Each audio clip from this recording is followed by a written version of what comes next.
The story begins with a boy and the latest gaming craze sweeping the world, Knight Defense.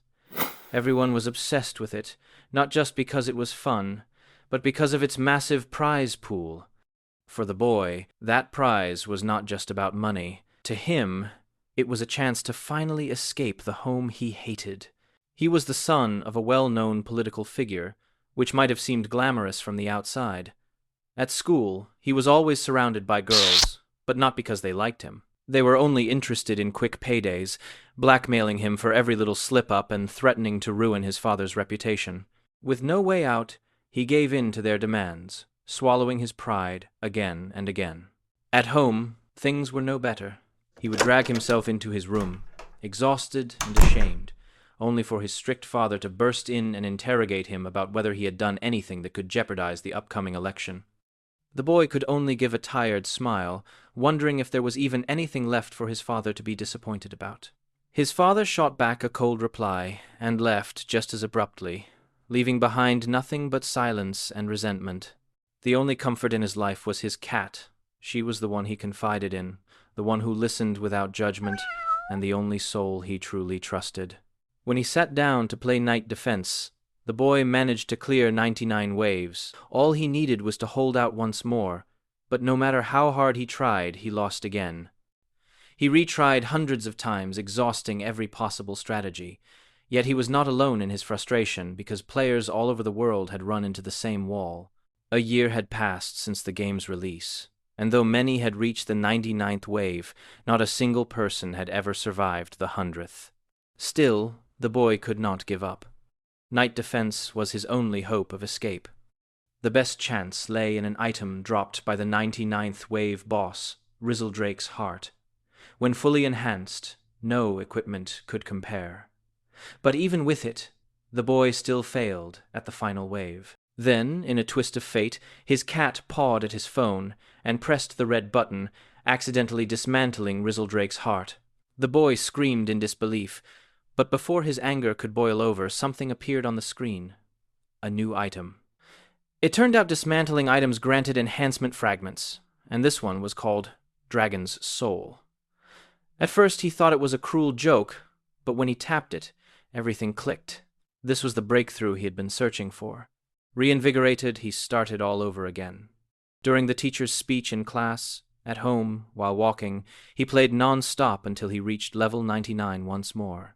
This time he dismantled Rizzledrake's heart again and kept the fragment safe.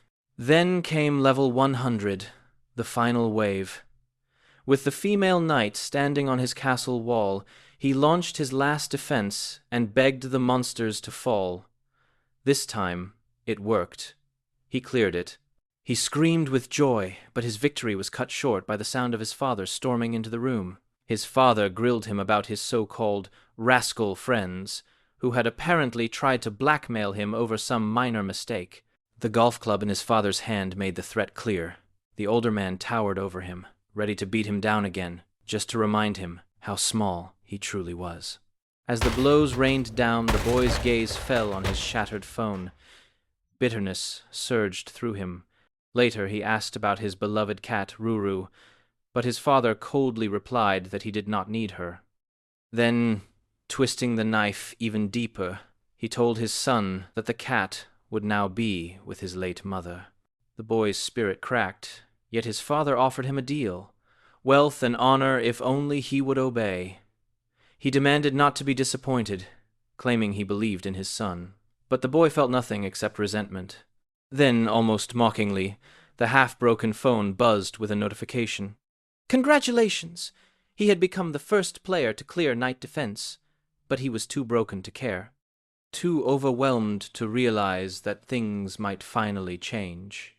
The in-game voice continued, inviting him to a new world. A strange thunder rumbled through his room, and in an instant, the boy was no longer at home. He found himself standing in an ancient king's court, at the center of everyone's attention. They assumed he was the legendary knight, the savior of their kingdom. A bearded royal stepped forward, asking if he truly was the legendary knight who would save them. The boy recognized him at once. He was King Baelus Jordia III, ruler of the Jordia Kingdom. The king explained that the kingdom was under siege from monsters, and even as he spoke, a messenger rushed in with dire news. Pressed by urgency, the king asked the boy if he would become their commander and defend the realm. The boy stood tall and declared that 1,000,000,000 won meant nothing to him.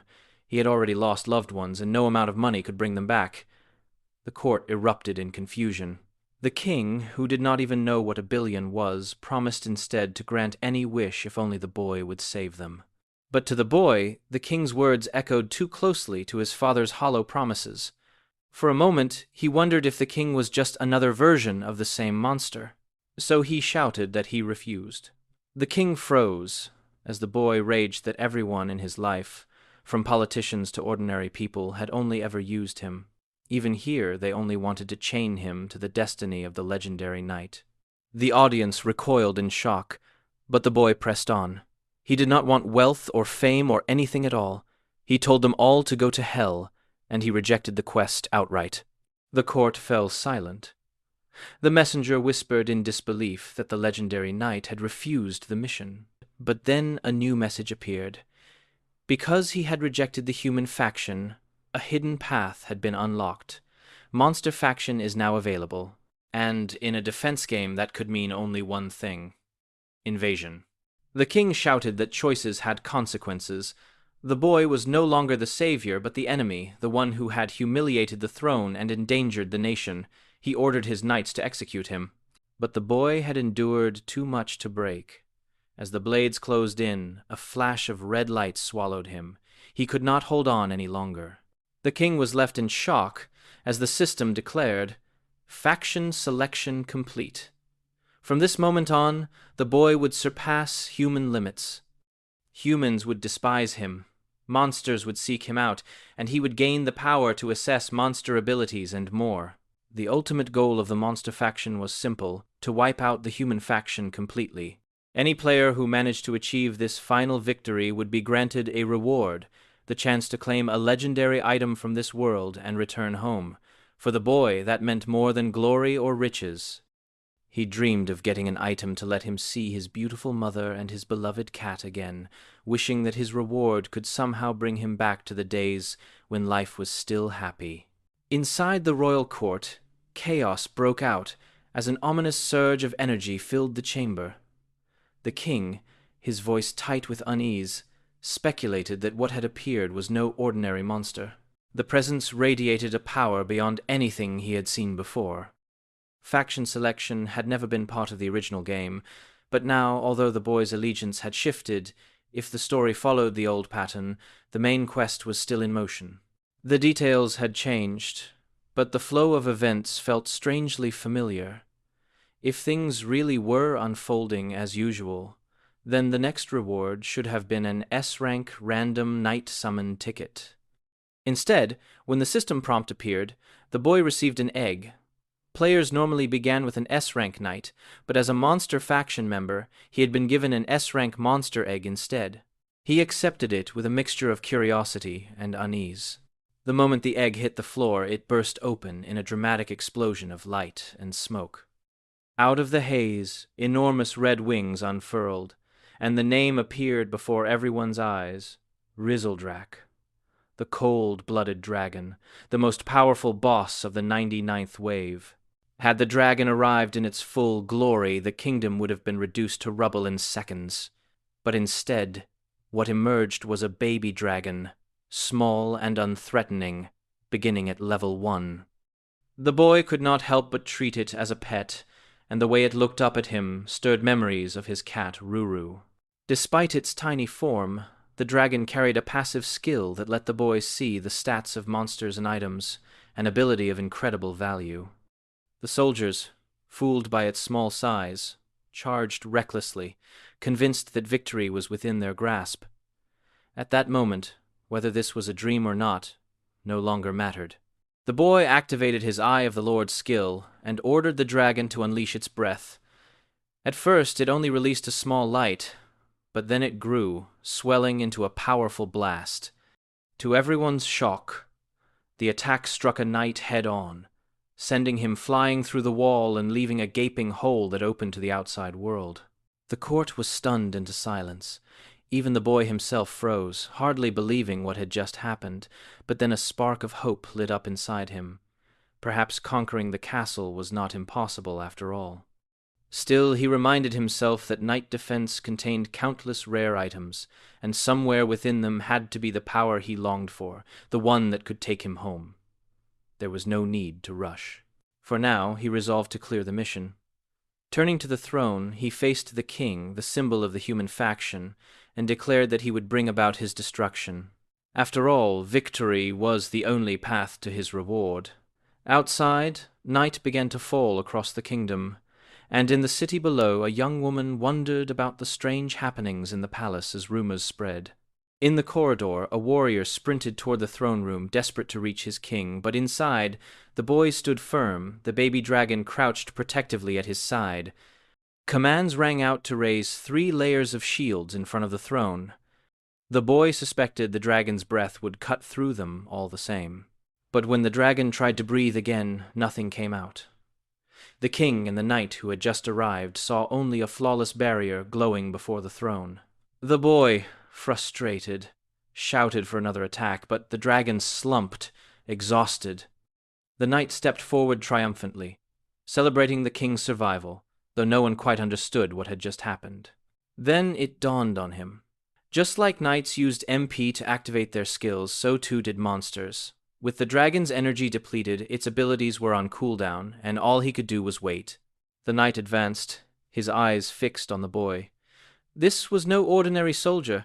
He was one of the 12 Zodiac S-rank elite knights, the fierce and fearsome Ares. The king called on his champion, and as dread crept up the boy's spine, the ruler gave a single command: "Eliminate him." Ares' spear ignited with roaring flames, and the boy panicked. How was he supposed to handle an S-rank knight, especially one who had access to an area of effect skill like Flame Wall right from the start? Fire roared through the hole in the wall, lighting up the boy's face. Screams echoed through the court as soldiers were consumed by the blaze. But when the flames cleared, the boy was still alive. Lying flat on the floor, he had dodged just in time. Flame Wall traveled in a straight line from caster to target, and since he was the target, he had known exactly where to move. Yet he could not suppress his fury at Ares' disregard for his own comrades. The knight strode forward, his presence overwhelming. The skill was on cooldown, but there was still only the smallest chance to survive. Just as the boy braced himself, Ares leapt, spear aimed to finish it. Refusing to die here, the boy accepted his next system reward. It materialized instantly, blocking the spear's tip and throwing the knight back with shocking force. A small chest appeared in front of him. It looked far too grand for a random summon, and when he opened it, he found not another trinket, but an elegant sword worthy of a true warrior. He had just activated the Eye of the Overlord, and the reward appeared in his hands. A magical ruby sword that radiated true S-class power. This was only the first random box, and already he felt the weight of destiny pressing down on him. He didn't know who or what had summoned him to this world, but the sword's immense power made one thing clear. Someone wanted him to obliterate the human faction and bring about even greater destruction. The sword was so heavy and potent that the ground beneath him began to crack and crumble. Suddenly, he felt himself falling, unable to understand how a single weapon could tear up the royal palace so completely. As the earth rushed toward him, he thought that after everything he had endured, there was no way he could die from such a ridiculous fall. But to his surprise, he stopped midair, suspended as if by magic.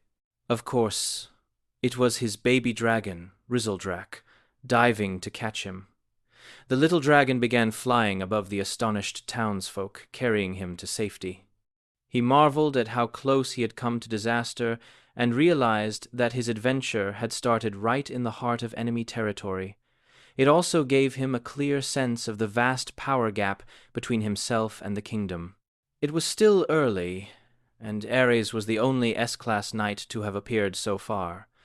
He knew more would follow, so building his own forces would be crucial. But for now, escaping the kingdom was the first priority.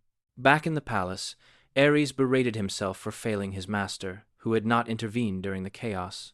The king, lost in thought, only returned to reality when his advisors reminded him of the setting sun and the implications of the approaching night.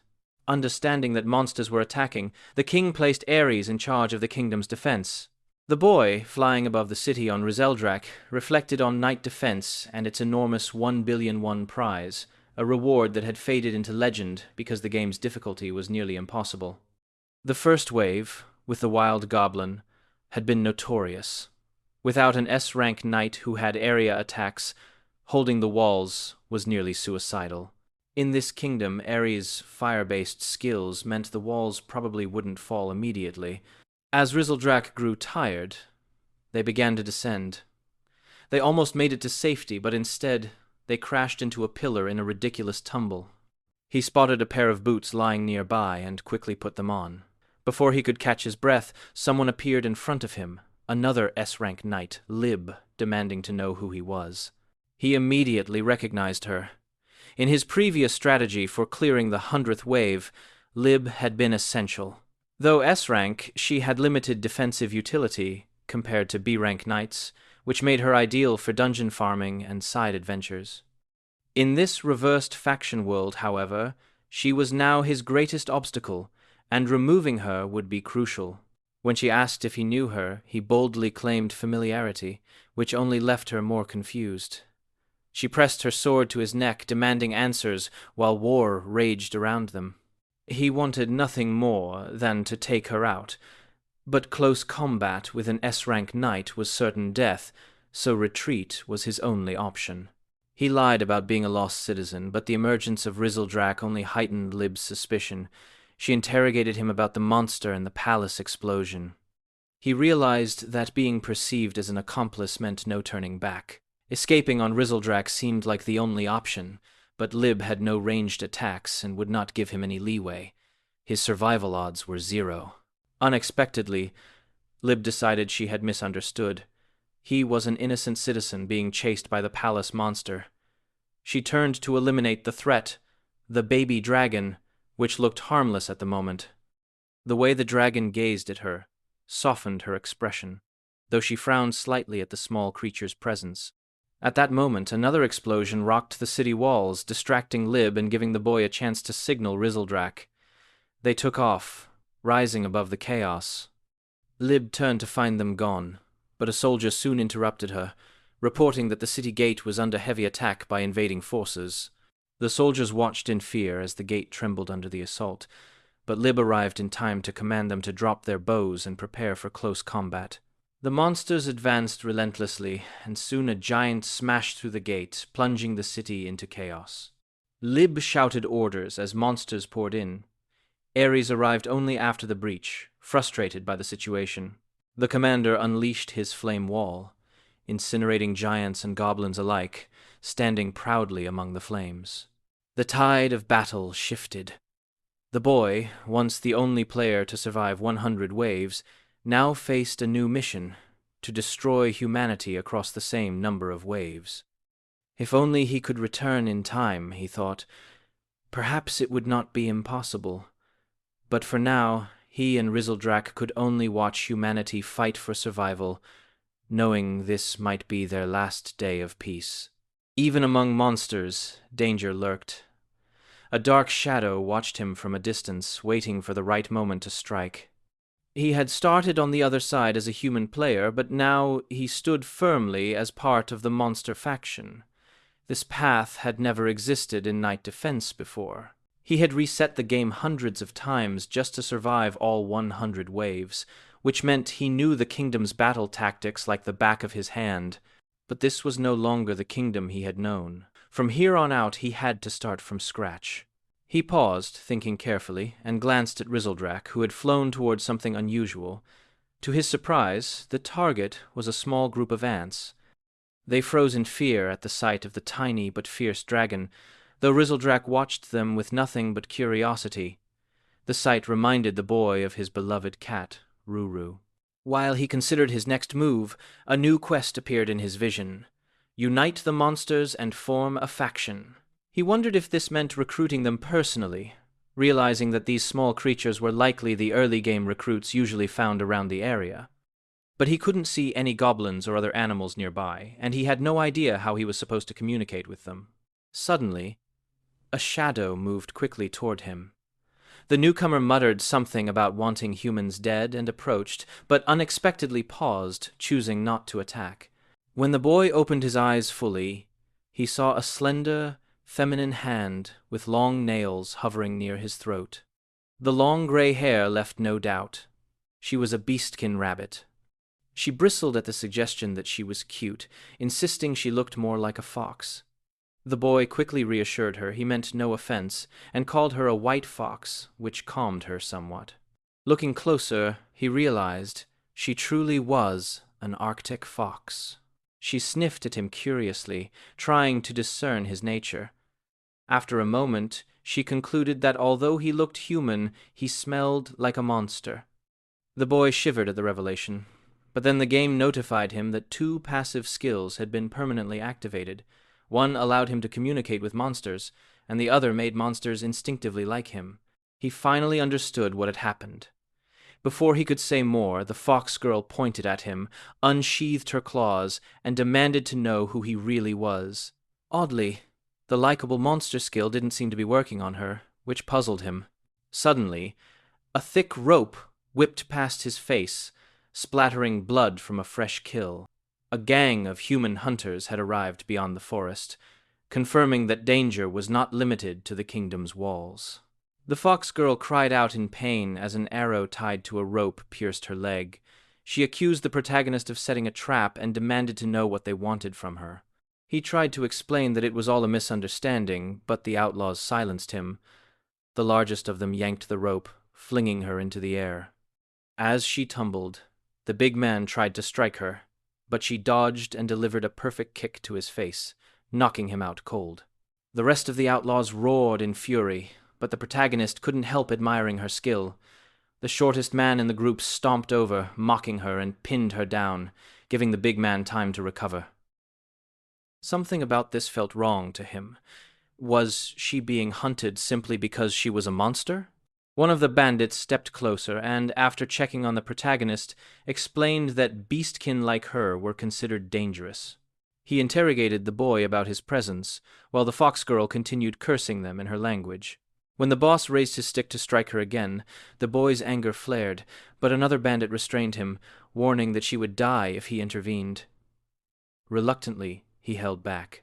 The man explained that their group could get intense, and casually asked if he had really been talking to monsters moments earlier. Without warning, he stabbed the boy, who reeled from the sudden pain. The knife clattered to the ground, and the boy, bloodied and shocked, demanded to know what he meant. Even the fox girl paused, reconsidering her earlier assumptions. The protagonist's body burned with pain. The attacker assured him he had avoided vital organs, but he began coughing up blood. The man held up an antidote, making it clear that if the boy wanted to survive, he would need to cooperate. They dragged the fox girl closer, demanding to know where her people were, specifically the den of foxes. The protagonist, wounded and confused, could only watch while Rizzledrak observed silently from behind a tree, waiting for the perfect moment to act. In that moment, our protagonist couldn't help but wonder what the fox den even was, making the bandits to explain it was kind of village where beastkin lived together. The injured boy pressed them about their intentions, but the fox girl warned him that leading them there would put everyone in danger. Suddenly, she bared her sharp teeth and extended her tongue, making him uneasy. As she tried to bite down, the big bandit shoved his hand into her jaw, getting a shallow cut for his trouble. It became clear to the boy that she had tried to hurt herself, rather than risk betraying her home. Now she bit down even harder on the bandit's hand. One of the long-haired outlaws muttered that every beastkin they captured ended up dead within a day, and admitted that they did not know where the fox den was. The bandit punched her in the stomach, forcing her to release his hand, and sneered that her life was worthless. The gang stayed alert, worried that other foxes might be nearby. The boy thought about how clever foxes were and realized that even if they could not speak human language, they could sense danger. The outlaws demanded he translate for them again, promising that they would quietly take what they needed and leave. When he asked what they wanted, the ringleader explained that their boss had lost something important, and if they could retrieve it, both he and the fox girl would be allowed to live. The situation reminded him of a girl from his school who had manipulated him with similar lies. Back then, all he wanted was to avoid being bullied. He could not afford to die here. He approached the fox girl and insisted she guide the bandits to the village in the hope of sparing everyone's lives. She spoke in her own language, and the outlaws were shocked to realize he could actually communicate with monsters. She admitted that he seemed different from other humans, and maybe they had been too wary. Since over 100 beastkin lived in that village, she wanted to know if she could trust him to protect them. Looking at her, he replied that he was not on humanity's side. Before he could say more, something in the sky caught his attention. Rizzledrak was swooping in. The boy realized he only needed to stall the bandits for a few seconds to give the dragon a clear shot. One of the outlaws spotted the dragon, but it was too late. Rizzledrak unleashed a dragon breath attack. The glowing projectile slammed into the bandit's face, but nothing spectacular happened. There was no fiery explosion, and no critical damage, just a small scorch mark on the ground. The hero, the bandits, and even Rizzledrak looked stunned. The dragon seemed frustrated because its skill was still on cooldown and had not built enough power. The big outlaw froze in surprise, and even the grass beneath him partially burned. The long-haired bandit swung at Rizzledrak with a bat, sending him flying and hurting the little dragon. Rizzledrak lay defenseless and unconscious. He realized he was falling back into his old habits by trying to survive quietly, which had always led to others getting hurt and him losing what he loved. He decided at that moment that he would not lose anything else. As the bandit raised his weapon to finish Rizzledrak, the boy stepped forward, determined not to be the scared and useless kid anymore. At that moment, he permanently activated the passive skill, Physical Monster, surpassing normal human strength. Before the bandit could react, the boy threw a punch so powerful that it sent him sprawling and the antidote flying into the air. The fox girl and the other outlaws watched in disbelief as their boss groaned on the ground. The boy looked more heroic than ever, even though the antidote had shattered. As the other bandits rushed to check on their leader, the fox girl whispered in amazement. How could someone who had been dying from poison just minutes ago now move as if nothing had happened? He gathered Rizzledrak as the dragon opened his eyes, thanking him for coming to the rescue and gently petting him. The boy told Rizzledrak that he reminded him of his cat Ruru, who had always been by his side. Looking into the baby dragon's eyes, he made a bold promise that he would protect him no matter what, even in this harsh and dangerous world. Moments later, one of the bandits cursed at him, warning that their real boss was someone powerful who would come after them all. The boy's steady gaze showed he was not afraid, which unsettled the outlaws even more. In the end, they fled, shouting empty threats as they ran. Rizzledrak was overjoyed, but his owner, having used all his strength, finally let himself collapse a short distance away at the feet of the fox girl, who now looked genuinely concerned. The baby dragon tried to wake him, but he slipped into unconsciousness, wondering if this was really the end. He dreamed of a memory from his childhood, sitting beside his sick mother in a hospital bed, and feeling a deep anger at his father, who had never been there for him. When he opened his eyes again, it was night, and he was being carried carefully through the darkness by the fox girl. She told him to remain still, and he wondered why she would go out of her way to protect him. The next morning, high in the mountains, someone announced that Rhea had returned and brought a human with her.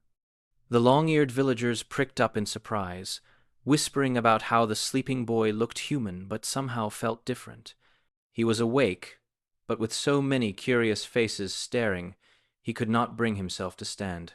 Rhea entered and told everyone to give him space, silencing the crowd with a firm voice. The protagonist recognized her voice. Rhea, now alone with him, commented that it was the first time she had seen a human who looked ordinary, but did not smell like one. He glanced down and realized the poison's aura was gone. She explained that the village had its own antidote, and only then did he understand how rare and special this place truly was. He thought back to the outlaws who had tried to force Rhea to betray her home, but she had been willing to sacrifice herself instead. He asked why she had gone to such lengths to save him even after her initial wariness. She said it had something to do with his scent, but he suspected there was more. She remained quiet about it, only mentioning that she also saw him as a warrior who treated monsters with kindness. He muttered that it was probably just his skill attracting monsters to him. Suddenly, Rhea scolded him for being too talkative and annoying, which made Rizzledrak stir and open his eyes. As he thanked the baby dragon, Rhea also expressed her gratitude. Their conversation was interrupted by the sound of crying. Turning, he saw Rizzledrak leaping into his arms with excitement. They shared a heartfelt reunion, but the fox girl reminded them that it was time to exchange names. She began to introduce herself, but someone burst in, announcing that the village chief wanted to see both her and the human guest immediately. A few minutes later, the young man walked through the Beastfolk village, a place originally built by Rabbit Beastkin and now home to many who had lost their own villages. Friendly neighbors asked after Rhea's health, and a huge, gentle monster teased her about visiting human lands unnecessarily.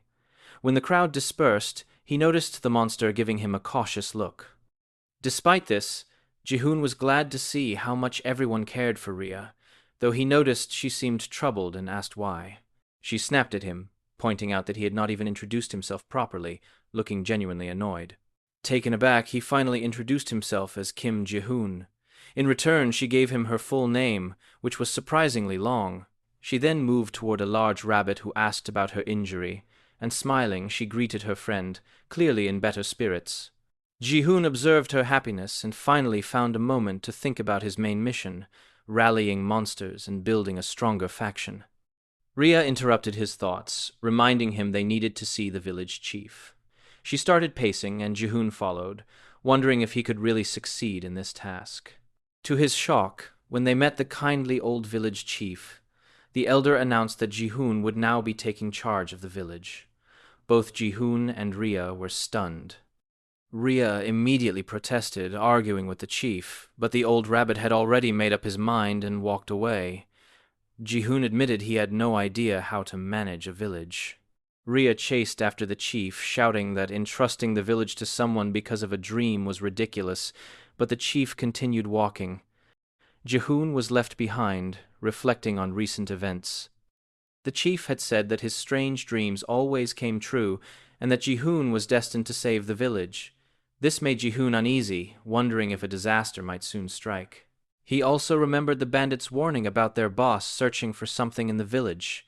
Worried, he asked Rhea if she had noticed anyone following them. She said that Warren Village was hidden behind a stone mountain and had never been discovered by outsiders. No one would cross such a steep barrier just to find a hidden land. There was only one tunnel dug by the rabbits, and even if someone found it, the maze-like passages inside made it nearly impossible to navigate. She assured him that she had not seen anything unusual along the way, but Jihoon's uneasy feeling lingered. Soon, it became clear that the blood traces at the tunnel's entrance had attracted a dangerous intruder. Threats and misery could now be heading straight for the peaceful villagers. Suddenly, loud shouts echoed through the village, announcing that a human had infiltrated Warren. Both Rhea and Jihoon heard the commotion, as the large monster had already subdued the bandit intruder. The man looked completely clueless, unable to understand a word the monsters were saying. Jihoon questioned him, asking if he had really tracked them all the way here by following the trail of their wounds. Rhea was stunned. She had been keeping a close eye on everything and immediately apologized, feeling responsible for the slip. The big beastkin reassured her, pointing out the heavy burden she was already carrying, and now it was time to erase any remaining blood trails to prevent further problems. Others in the village echoed his words, telling Rhea it was not her fault. Jihoon, sharp as ever, pressed for the whereabouts of the other two bandits. The captured man, grinning mockingly, boasted that soon the whole village would burn. He explained that they belonged to a bandit group so notorious that even the kingdom had given up on them. Their boss was the infamous Screaming All, who would arrive any minute with 100 men. The name sent a chill down Ji-hoon's spine. Elsewhere in the forest, the two remaining bandits approached their boss. The long-haired one whined like a child, complaining about being hit and begging for revenge. Screaming All sat in silence before finally declaring that he had found the fox den and would lead the way himself. At last Screaming All broke his silence, expressing appreciation for his little brother and announcing to the gang that they were heading to the den immediately. The wounded man went into a state of blissful excitement. Back in Warren, the captured bandit continued gloating, insisting everything was going according to the boss's plan. He recalled that while fleeing from Ji-hoon, the punched bandit had stopped them and insisted they stick to the strategy, and so they began tracking Rhea from the shadows. The smaller bandit laughed maniacally, warning of the village's impending doom. Rhea, unable to understand his words, turned to Ji-hoon for an explanation. He told her the truth. An attack on Warren was imminent. Fear gripped her tightly. Ji-hoon's mind raced at the mention of Screaming All. In Night Defense, he remembered, players gained experience by defending against monster waves, leveling up their knights and growing stronger, but simple leveling was never enough to survive indefinitely. The game also had an adventure system where players could send knights on missions to clear stages and earn rewards. Those stages started with the remnants of the wild goblins and stretched all the way to the Demon King's stronghold, totaling 100 stages. He could not recall every stage by name, but he remembered Stage 10 featured Screaming All's hideout, a village hidden behind a rocky hill, much like Warren. He also vaguely recalled that each stage had its own story, though he was never sure he had really read them. One thing he knew for certain: there was no stage called Warren. According to the game, this place was destined to be destroyed. The captured bandit made a ridiculous offer, promising to spare anyone who let him go. Ji-hoon ignored it, knowing that even if the beastkin could not understand the human's words, fear was spreading fast among them. Rhea blamed herself, and Ji-hoon realized that if he did nothing, the beastkin would be slaughtered, and Warren would become the bandit's new base, just as the game had predicted. As the bandit continued taunting, Ji-hoon made a decision. Warren would become the heart of his monster faction. He straightened, casting his shadow over the bandit. The man demanded a translation, but Ji-hoon clenched his right fist and delivered a punch so powerful it sent him flying, screaming in agony. The act stunned everyone, the big beastkin, the rabbit villagers, and especially Rhea, who had never expected him to react like this. Ji-hoon declared that he was done with pointless chatter and boldly urged everyone to stand and fight. He said they would protect Warren no matter what. The strong beastkin insisted it was impossible. He explained that they had built this village behind the rocky hill because they were weak. Most of the villagers were women and children who had never fought in a real battle. Just then, the old village chief entered, laughing heartily.